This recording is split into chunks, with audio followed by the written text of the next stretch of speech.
Cybereason, and we are doing a video. Yay, finally. I just want to explain what's been going on. There's been things going on behind the scenes with family stuff, and also trying to look the intelligence cycle up and other things has taken my time as well.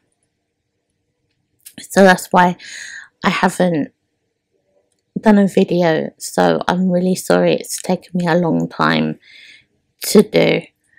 But right now we're going to bounce back and we are going to be going on to Intelligence 101. So I promised this one and we got there. Yes. So we're going to read this and see where it takes us. So let's go. Okay. The intelligence cycle. An introduction to the direction, collection, analysis, and dissemination of intelligence. Written by Ben Stark. And this one will have his point of view in it. So I think if there's any I or me or anything like that, that's him. Okay, so let's get on. The intelligence cycle is a process used by analysts to create intelligence. Intelligence analysis use the intelligence cycle to answer intelligence requirements by collecting information, analyzing and interpreting it, then providing assessments and recommendations. And this is where he gets to the me bit. I remember my first lesson on the subject of intelligence. The lesson was titled An Introduction to the Intelligence Cycle, and as it turns out, it was a lesson which will still informs my understanding of intelligence today. So this is still him. The intelligence cycle has provided me with a strong foundation for the understanding of intelligence processes throughout my career. The purpose of this article is to share with you that first lesson on the topic of the intelligence cycle and explain how intelligence is made. And I want to make it a little bit bigger for you guys so you can read it with me.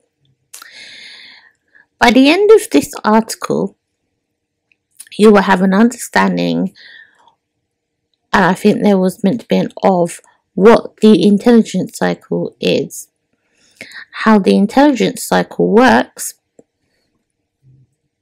the phases of the intelligence cycle, and how the intelligence cycle is applied to intelligence operations around the world.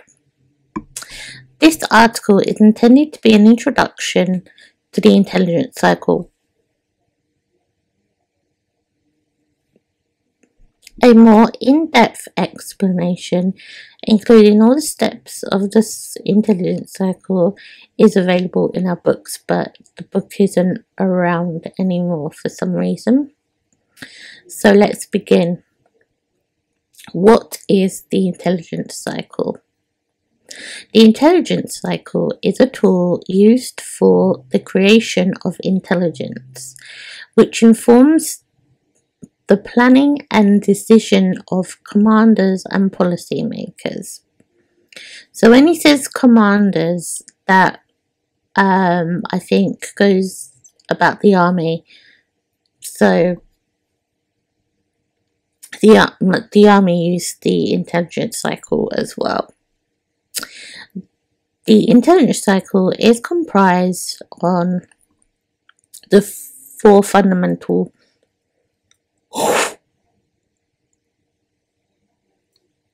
steps. So we know 5, but the piece obviously saying 4, so it's direction, collection, analysis, and decimation. And I think this is him again. The intelligence cycle is an effective way of processing information and turning it into relevant and actionable intelligence. Okay, so phase 1. Direction is the start of the intelligence cycle. This phase informs the rest of the process and defines the information gap and intelligence requirements. Direction is important because it gives the intelligence analysis a start point. Each intelligence organization will have their own unique information requirements, but put very simply, an information requirement refers to information we seek to know. Okay. Direction will come in the form of either standing information requirements or specific information requirements. So let's read what he says about it, and then we'll stop there, and then we'll do the search for this, which has been a pain in the bottom, but we'll get there. Okay, so standing information requirements are usually tied to the organizational mission and don't often change. Sometimes referred to as enduring intelligence requirements, they refer to information that continues to be important to know. Specific information requirements come from the requirement to know a specific piece of information, usually used to inform a plan or deliberate action. Specific information requirements are also referred to as requests for information, or RFIs. So I'm going to stop here, and in the next section we will be looking at this one and this one. Okay, and I will see you then. Okay, so we are gonna look into what information requirements actually are. So in this video, well, this segment of the video, we're going to look at what information and intelligence requirements are. So let's get down to it. Again, Google was the one that actually had more answers to it. So we are going to look into this. Okay.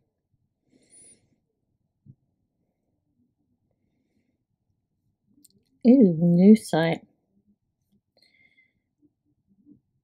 Okay.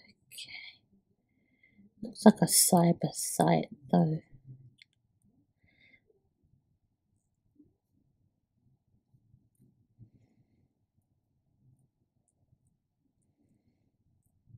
Cyber intelligence. Okay.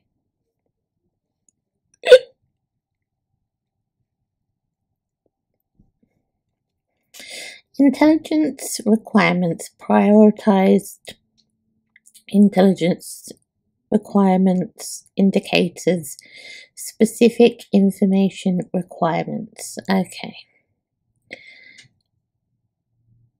Many organizations struggle with, let's make this a bit bigger for you guys as well. Here we go. Many organizations struggle with creating intelligence requirements, often creating them as priorities, IRSs, and the ability to shift to priority intelligence requirements when needed.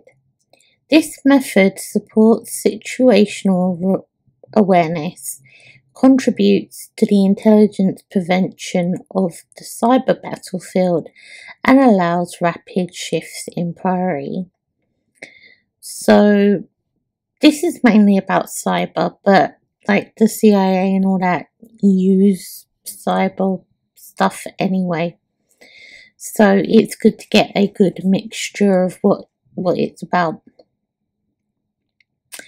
The method also ensures measurements in change from a strategic level, so from geopolitical to social, cultural, through operational and tactical levels. A critical factor during our research efforts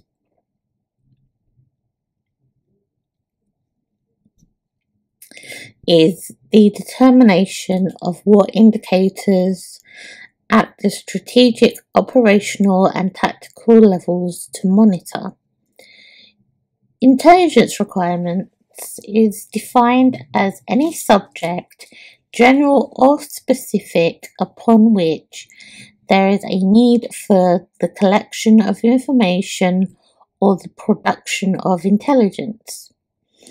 A requirement for intelligence to fill a gap in organizational knowledge or understanding of the operational environment or threat actors. And then that just goes on about what they do as a company.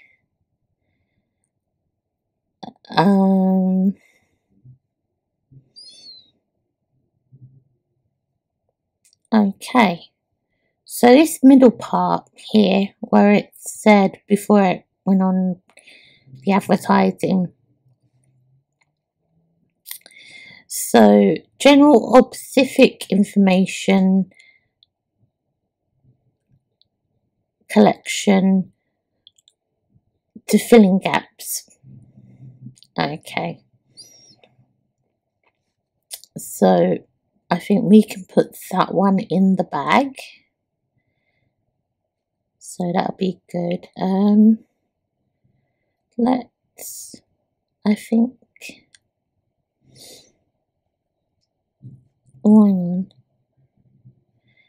That's why, because I wasn't, sorry, I must have picked up the one with the 5th page. Okay, Wikipedia. Okay, so they say intelligence requirements are the listing of intelligence priorities by officials, usually part of a threat assessment. As former Secretary of State Dean Rusk once said, Providence has not provided human beings with the capacity to pierce the fog of the future. Once an intelligence requirement is identified, it is the responsibility of the decision makers, Intel staff, or if requested, supporting Intel organizations to collect and disseminate the required information. The identification of intelligence requirements and the collection and dissemination of the required information are parts of the intelligence cycle. So there we've kind of matched that up to that one to say that they're kind of saying the same thing. Okay, so let's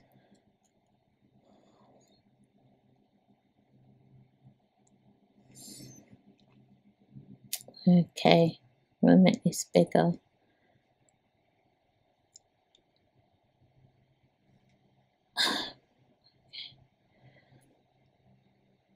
Intelligence requirement. So this is from Freebase. This is, I think this is like from all the dictionaries, so online, all places from online. Okay, so an intelligence requirement relates to any form of intelligence needed to fill a gap in a decision maker's knowledge. This decision maker will acquire this intelligence by sending a request to an intelligence agency where an answer is developed and then disseminated. The formulation, setting and evaluation of intelligence requirements are important elements of the intelligence cycle. Okay, and this one? This one's actually, sorry, I didn't mean to press on that. Okay, so this is from the Dictionary of Military and Associated Terms. Okay, so any subject, general or specific, upon which there is a need for the collection of information or the production of intelligence. 2. A requirement for intelligence to fill a gap in the command. Okay, and luckily for us, I actually do have the military dictionary of terms, and I've got the latest one here, so here we go. I'm going to make it nice and big for you guys and for me because my eyes are, yeah. Okay, so I'm just gonna, here we go.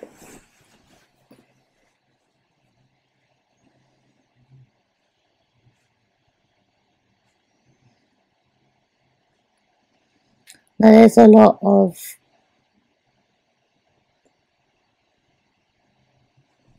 requirements here.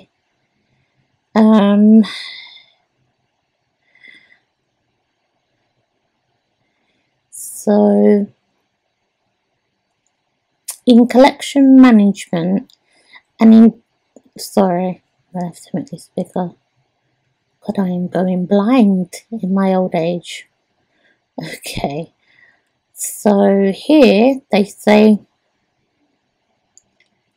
in intelligence usage, the process of converting intelligence requirements into collection requirements, establishing priorities, tasking or coordinating with appropriate collection sources or agencies, monitoring results and retasking as required. So we want intelligence requirements, so I think that's on I, but we've got a whole 300, we've got a lot of pages to go through, so what I'm going to do is I'm just going to keep scrolling, and while I'm doing that, whoa, okay, while I'm doing that, I'm going to say that it's good to be back and actually kind of recording. I've had like big, large anxiety about recording again, but just taking my time and doing it, because if I rush it, it's not going to be good. So it's good to be back. This is a very long dictionary. We're on 104 now. Okay, where am I? Okay. So, imagery. We just need to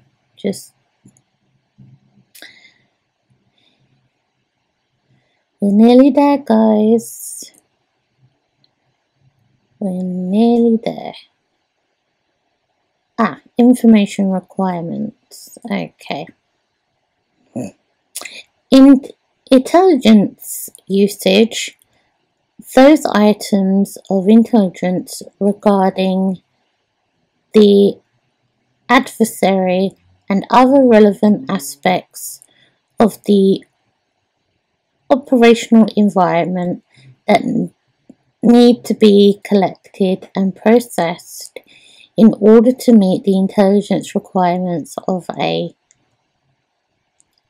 commander. So then that goes on to priority, and that's okay. We'll stick you in here. Paste.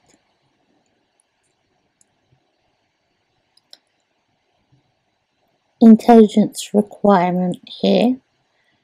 So any subject, general or specific, upon which there is a need for the collection of information or the production of intelligence. A requirement to fill a gap in the command's knowledge or understanding of the operational environment or threat forces. So essentially we've backed up this one anyway, and we've backed up, so I think that's pretty neat. And I think now I'm going to go on. As you can see, I have notes here, and it's all jiggly-piggledy. It's not very streamlined, this one. So bear with me, because this has taken me ages just to get this far. Okay. Let's see if it's this one. Okay. And there's another one that had requirements as well. Bet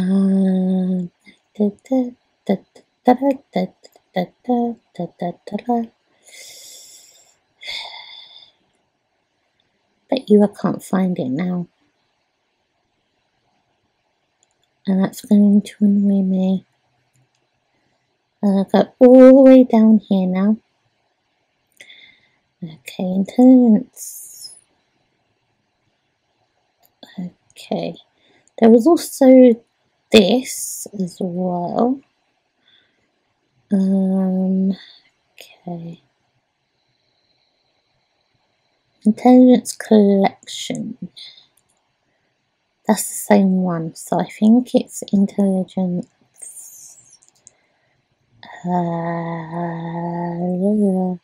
Cycle management. Here we go. Okay. So here in the collection management, a collection requirement is, okay, so this is about collection, but you could say that's the same thing. A collection requirement is a statement of information to be collected. Several tendencies hinder precision. Analysts publish lists of their needs in the hopes that someone will satisfy them. Theorists and administrators want a closely knit system where all requirements can be fed into a single machine integrated,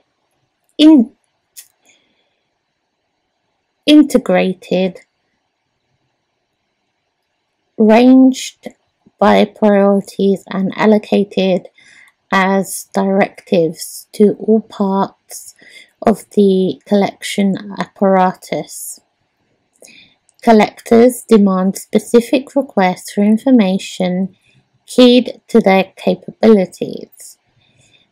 These differing desires can cause friction or complement one another. The tendencies can complement each other if brought into balance, but their coexistence has often been marked with friction. The characteristics of a requirement are need, compulsion or command, so someone in authority, request with a specific intelligence meaning. In intelligence, the meaning of require has been redefined. Under this interpretation, one person, the customer, so that could be like a decision maker or someone like that, makes a request or puts a question to another of equal status, the collector, who fulfills or answers it as best they can. There is an honor system on both sides. The requester vouches for the validity of the requirement. The collector is free to reject it. If he accepts it, the collector implies assurance that he will do his best to fulfill it. The relationship is free from compulsion. The use of direct requests appeal to collectors who find that it provides them with more viable collectible requirements than any other method. It sometimes appeals to request the analysts who, if they find a receptive collector, can get more requirements accepted than would be possible otherwise. The elements of need, compulsion, and request are embodied in three types of collection requirements. The inventory of needs, addressed to the community at large and to nobody in particular.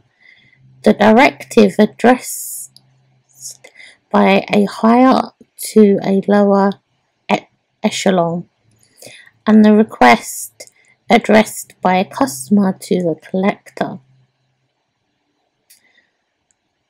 Okay.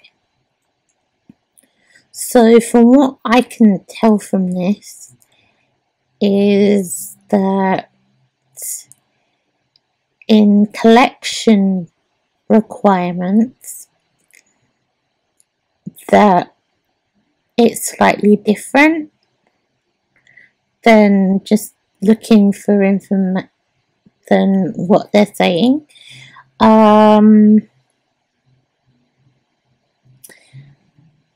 And that there needs to be a balance, because otherwise one could be prioritized over another, maybe something like that.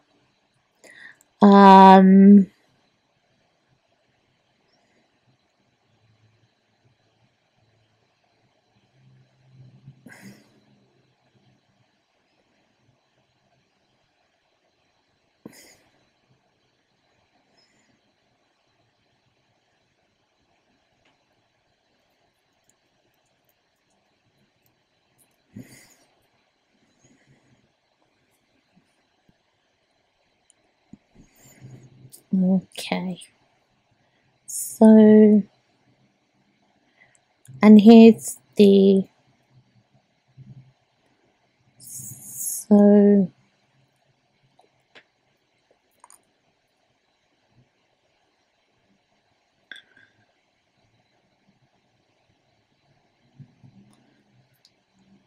if we're adding this to what we're doing with the CIA, this quote might be good.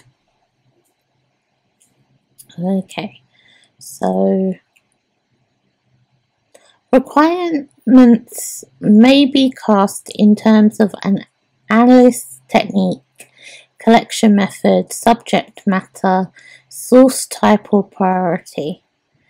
Hefter's article says that not every problem is a special case, but may be a problem. Central to the very nature of the requirement process, one cannot help feeling that too little of the best thinking of the community has gone into these central problems, into the development, in a word, of an adequate theory of requirements. But there is often a conspiracy, I think that's the word. Let's get my voice thingy and I will repeat it.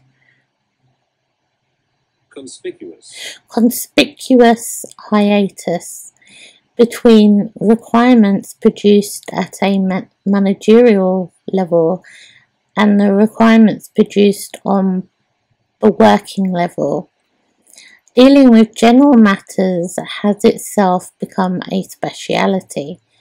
We lack a vigorous exchange of views between generalists and specialists, requirements officers and administrators, members of all agencies and analysts in all intelligence fields, practitioners of all collection methods, which might lead at least to a clarification of ideas, at best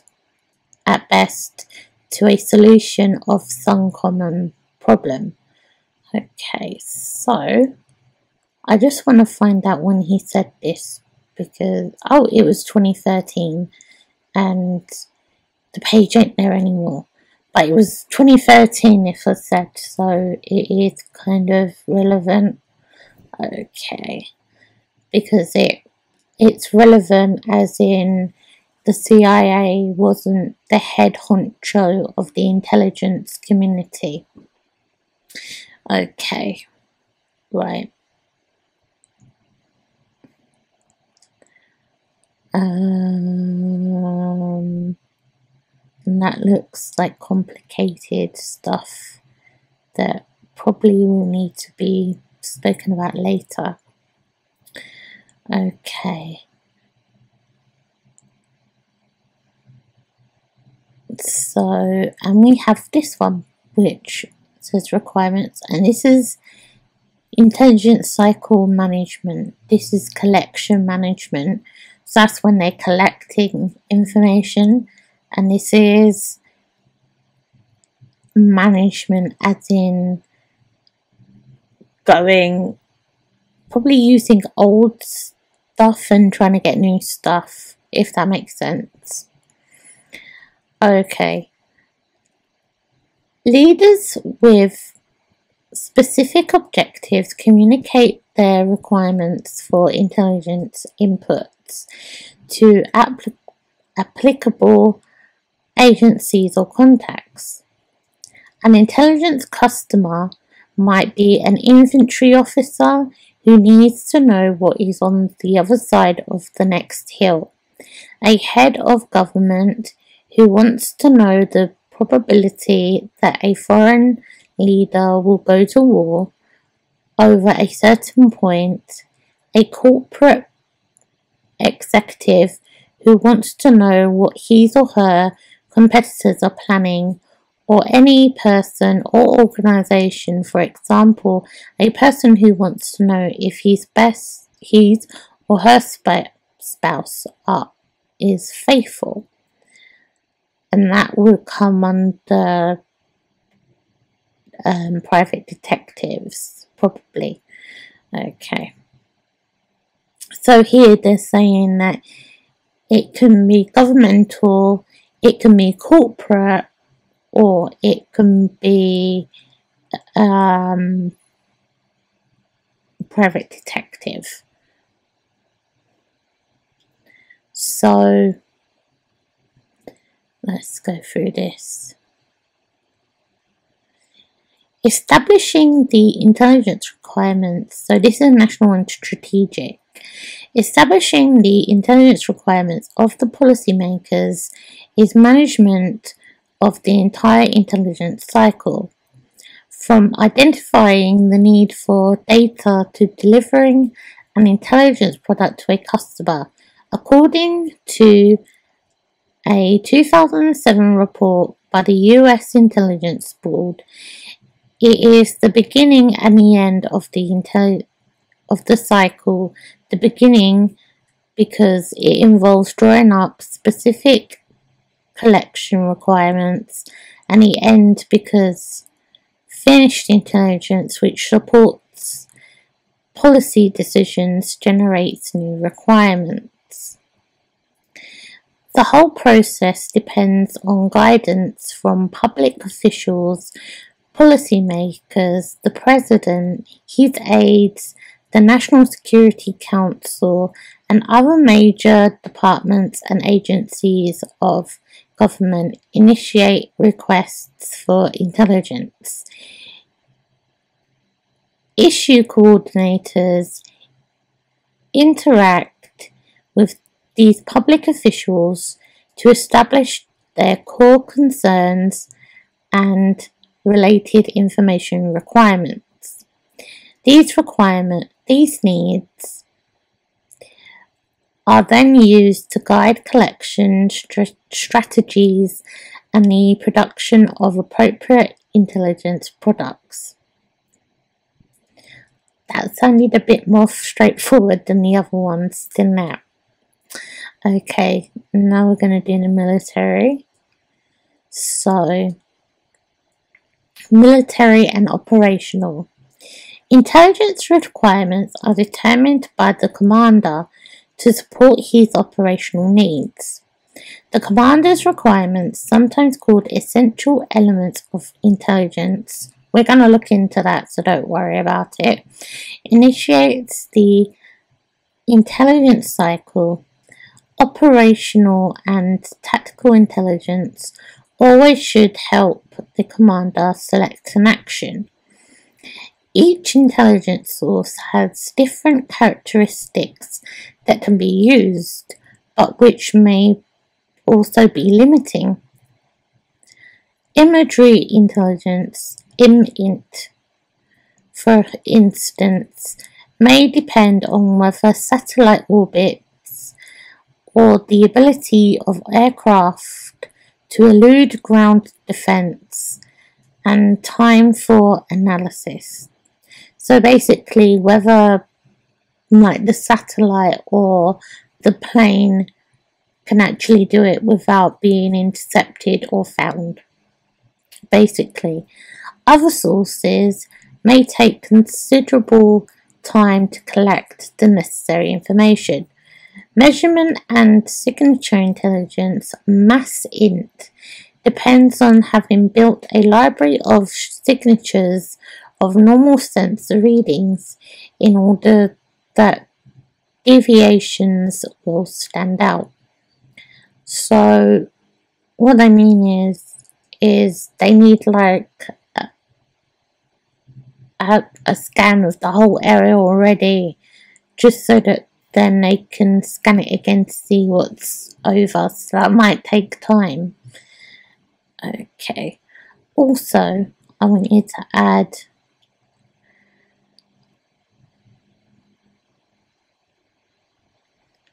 that it also depends on weather on the imagery as well of the satellites, because satellite might see just clouds where it's just really cloudy,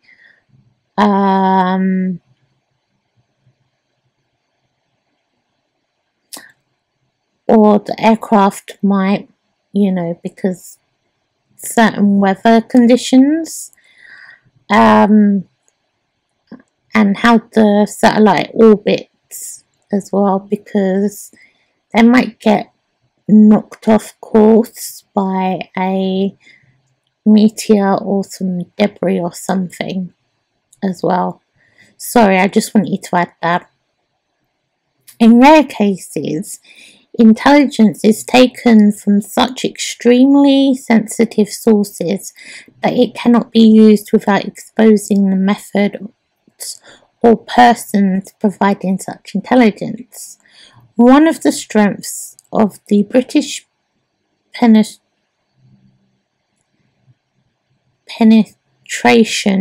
of the German Enigma crypto system was that no information learned from it was ever used for operations unless there was a plausible cover story that the Germans believed was the reason for Allied victories. If, for example, the movement of a ship was learnt through Enigma ComInt, which is communications intelligence, a reconnaissance aircraft was sent into the same area and allowed to be seen by the Axis. So they thought the resulting sinking was due to ImInt. So it was due to imaging, basically. Okay. And I think I'm going to leave it there for now, and then we're going to go on to these ones. Okay. It was lovely being back, and I will see you in the next segment. I promised we was going to go on to the other stuff, but I found this. So this is the Learner's Guide to Geospatial Analysis, and they have the intelligence cycle. And I won't go through it because it basically, but I will say I will put Richard Hewer's books and papers in the filing cabinet for you. But what we really want to concentrate on is requirements. So I'm going to read the requirements parts.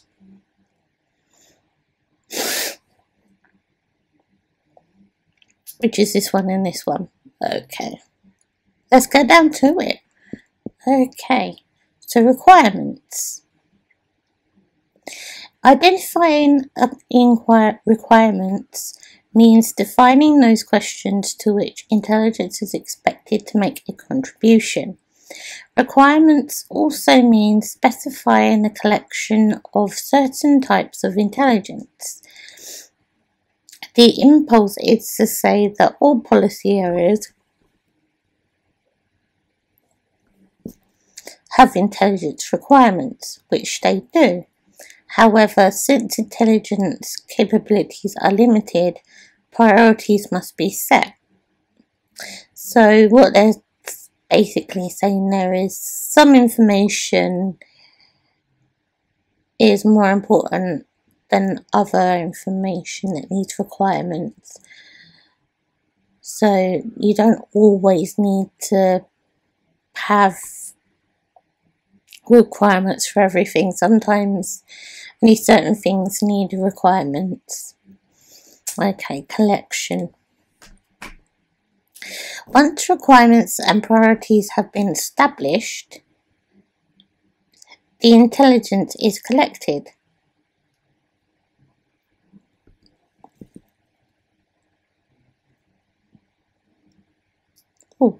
Some requirements have specific types of collection. Some may require several types of collection. Making these decisions is a key issue, and the question of how much can or should be collected to meet each requirement. So you have to ask yourself, what are the priorities and what needs to be collected and how much?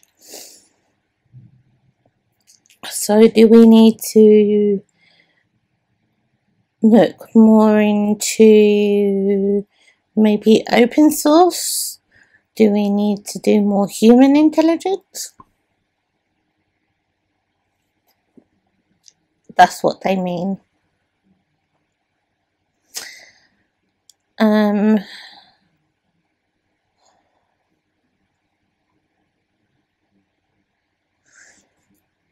don't think there is any more we need to read from there. But I do have 2 books that I'm going to read from. So I'll leave this here and we will go on to preview. And this is a book called Introduction to Intelligence Study. And I'm going to put this in the filing cabinet for you as well. I have a link. So let's read this. Okay.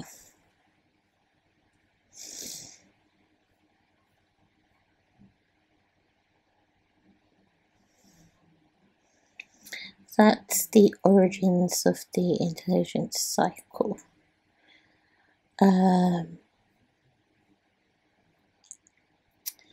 We don't really need that. We need the requirements.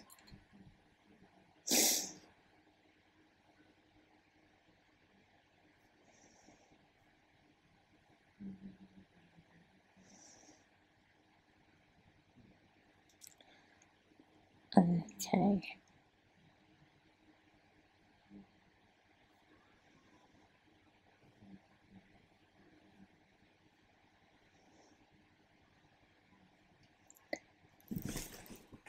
Intelligence requirements.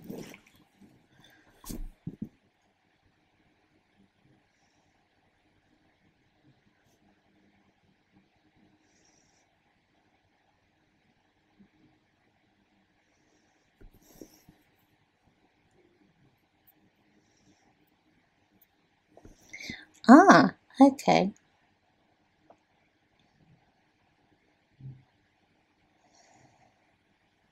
Well, this is a very interesting book, so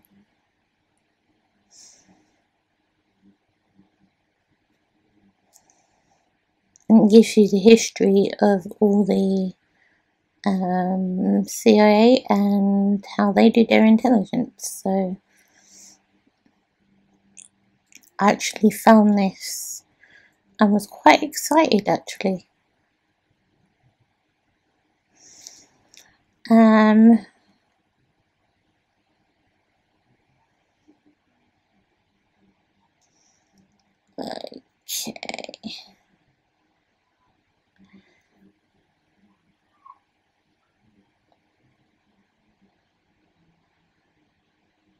We know all about that.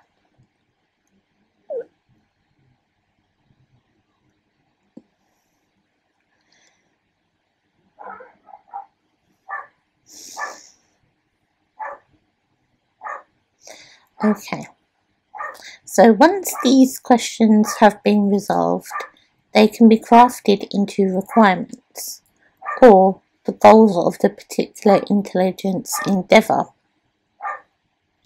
Some requirements are obvious, such as learning as much about Al-Qaeda as possible. Others may not be so clear and may require further exploration. However, one thing is certain: requirements should guide and inform the entire process. If the wrong questions are asked or the wrong goals set, everything that follows will be for naught. So if they don't get it right, then they'll have to start all over again, which means more time wasted, especially if it's urgent. If the wrong questions are asked, oh sorry, I'm reading the wrong thing. Let me just move the light. Ooh. Resources and time will be wasted, and people's lives may needlessly be put at risk, which I've just said. Often, more than one requirement emerges. Some requirements may be more important to the policymaker than others, necessitating the need for priorities. Once priorities have been established, the agency must then decide how best to collect the needed information. This is a crucial step, and several variables are considered. Okay.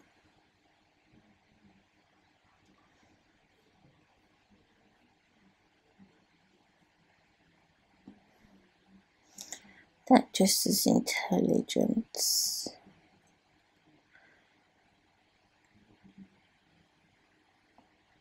I think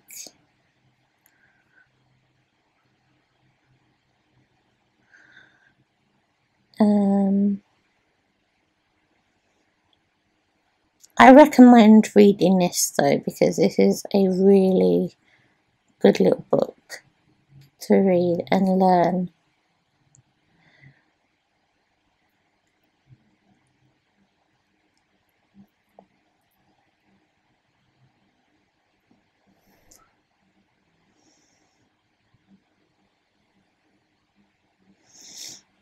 Okay, so structured analytical techniques.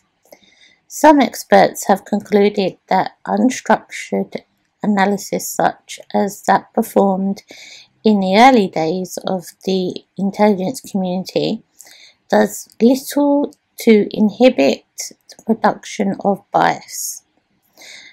Consequently, a good deal of effort has been devoted to establishing structured analytical techniques, or organized, explicit methods for analyzing information. In chemistry, a laboratory experiment with all its rules and requirements is considered a structured analytical technique. Of course, experiments have been around for a long time and are recognized by scientists as providing valid results that allow for drawing meaningful conclusions.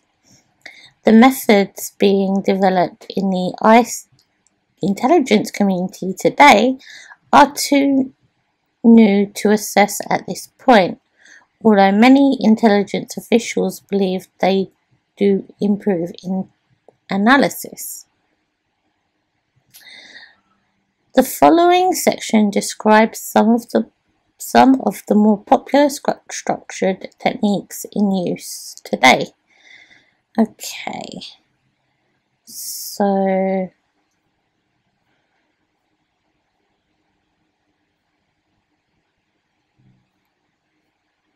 this tells you all about Hughes' medical model, so that's good because but this is a really good book, so I'm gonna take that off now, and we're gonna go on this one. Okay, and I'm gonna zoom in and make preview bigger. There we go. Okay, we might have to make it a bit smaller to fit. There we go. Okay. So planning and direction. So this one is called The Introduction to Intelligence by Jonathan M. Akoff. I think that's his name. I hope I said that right. and Etel. And this is about intelligence as well. And this is really interesting book as well. I think it was made in 2011, but I'll have to check on that. But we are going to read this bit. Planning and direction. Given that intelligence is fundamentally designed to provide information advantage to policymakers, it is reasonable to assume that the process would start with an articulation of requirements by the policymakers. Requirements are a statement of information needs. They commonly identify the gaps in the knowledge base that decision makers currently possess in order to improve their awareness of the situation. These requirements are designed to drive the rest of the intelligence cycle process by determining what to collect, how to analyze it, and how to answer the requirement back to policymakers. Unfortunately, policymakers frequently are not energetic or enthusiastic participants in the process. The lack of participation in the intelligence cycle process by senior decision makers likely stems from two-factor issues. First, many senior policymakers lack an understanding of national security process in general and the role of intelligence support in particular. Consider the background of the United States presidents before they were elected. Of the last 7 occupants of the White House, only 2 had served in elected office at the national level. 4 have been state governors. The current president came to the White House with no prior experience in government at all. Indeed, of these 7 men, only George H.W. Bush, 1989 to 1993, came to the office with any experience in the business of intelligence. He served as the Director of Central Intelligence from 1976 to 1977. As a result of this limited experience, these policymakers may come to the office with a limited understanding of how intelligence works and how it can serve their interests. And got a picture of George Senior there. Lovely.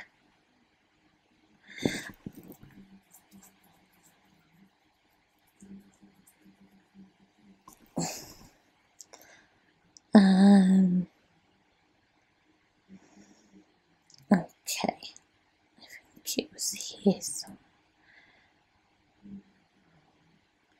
Okay, so to collection.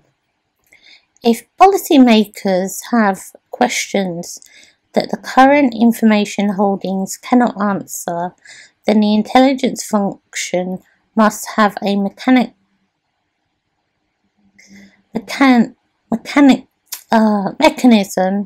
for gathering new information to support this effort. This is where the collection process begins. The initial step will involve the management of the requirements that came from the first step in the process. This would involve such questions as which requirements are the most important,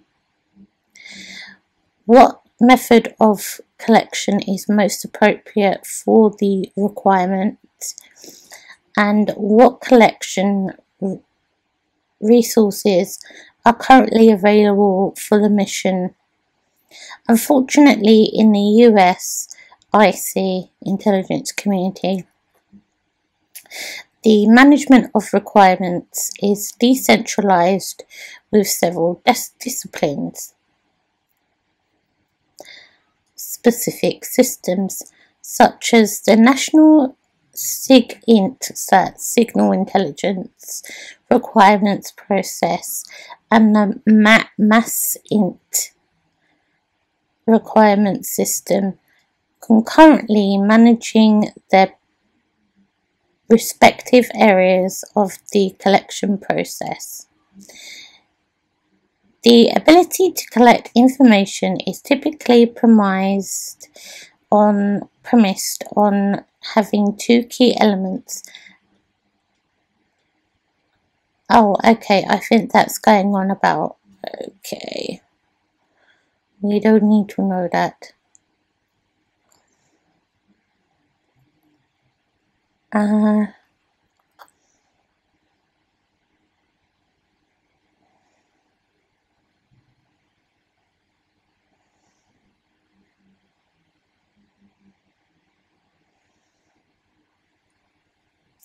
Sorry, I'm just, because I'm lost, I'm so sorry.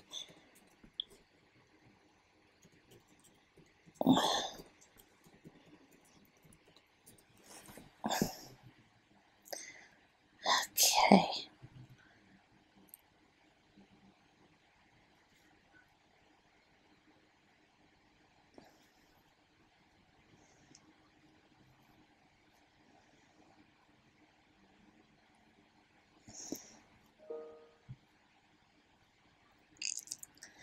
So we're going down.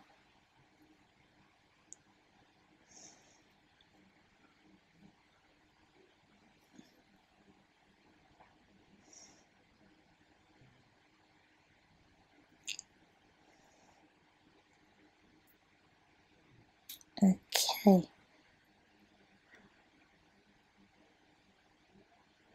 Role of the collection manager. In the business world, the term middleman connotes an individual who stands between the producer of a product and the consumer, often contributing to increased costs to the consumer. Some businesses champion cutting out the middleman and letting the consumer go directly to the producer for the product. In the intelligence world, the middleman between the producer of the intelligence products analysis and the operators, collectors of intelligence, is the collection manager. So they're the ones that go to the policymakers or the consumer and are like, yeah, come give me all the stuff you want. Okay. Now I've got to find that bit again. The collection manager plays a crucial role in communicating the needs of the analysis to the manager. I'm lost. Sorry. The collection manager plays a critical role in communicating the needs of the analysis to the collector through the generation of collection requirements that respond to intelligence gaps identified by the analysis. So basically, the collection manager will come back and go, they want this, this and this. And the analysis is like, okay, they start their intelligence cycle and they find gaps in information. So then they ask for requirements, and so they go to the collection manager again, and the collection manager is like, okay, and he goes back to the policymakers or the customer or whoever.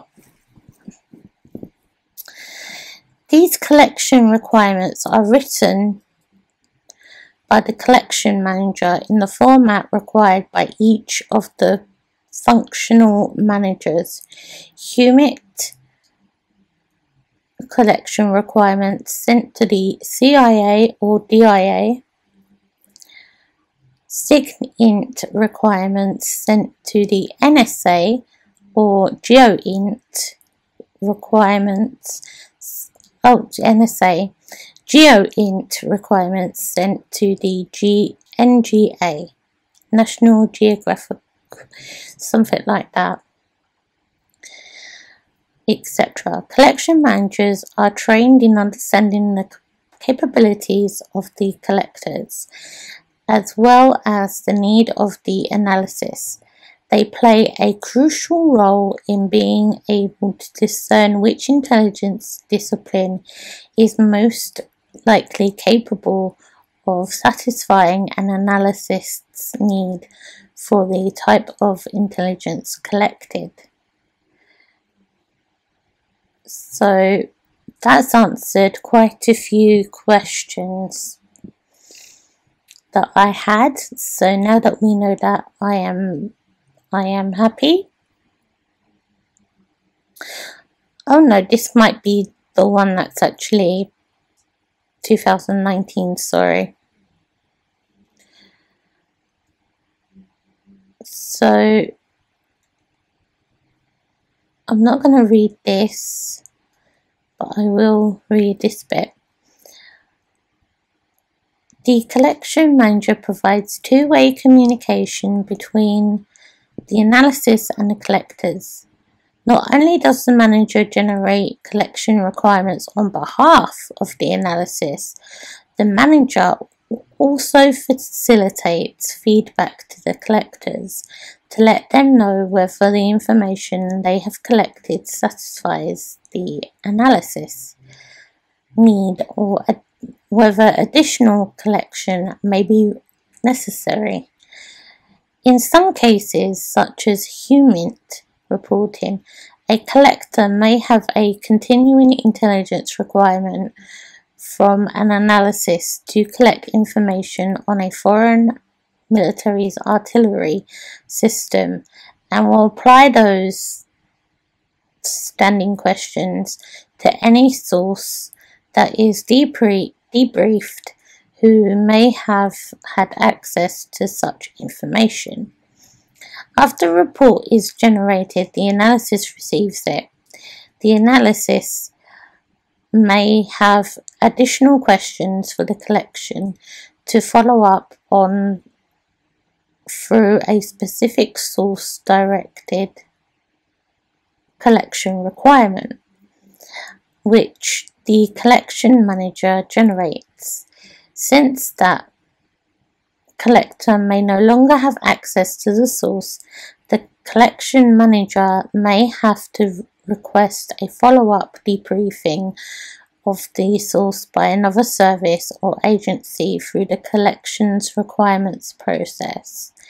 The feedback the collection manager provides to the collector is critical, helping the collector tweak the process of asking the right questions of a source to respond to the analysis needs. So from what I can gather there